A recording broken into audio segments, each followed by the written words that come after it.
We understand the violence apparently involved anti-Islamic extremists protesting outside a mosque and a crowd of angry Muslim youths. A lot of police officers there cordoning off the area. That live pictures from Harrow.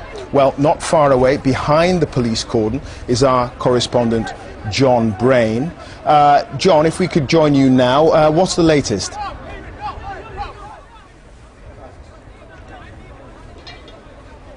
As you say, there was some trouble earlier on. We were actually unwittingly right in the thick of it when it suddenly started about 40 minutes ago.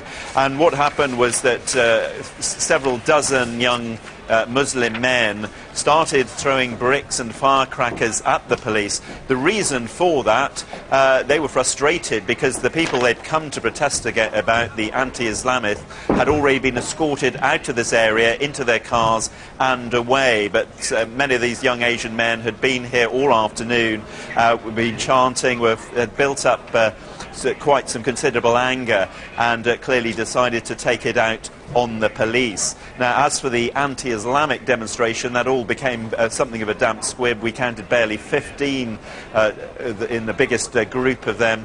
They were actually had to be protected by the police from the protesters here.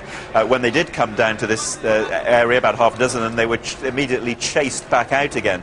Now, the target of their demonstration had been the big mosque here, the Harrow Central Mosque. It's a 5-storey building, a new mosque, and this anti-Islamic group had decided that this was a symbol of everything they oppose, which is basically Islam itself. They say they're not being racist, but they claim that Islam is getting too big a hold into the UK, so they decided to hold a protest here today. As I say, their protest really didn't amount to much at all, but there were hundreds and hundreds of Muslims here who were ready for a counter-protest. OK, John, thanks very much for that. The very latest from John Brain there in Harrow.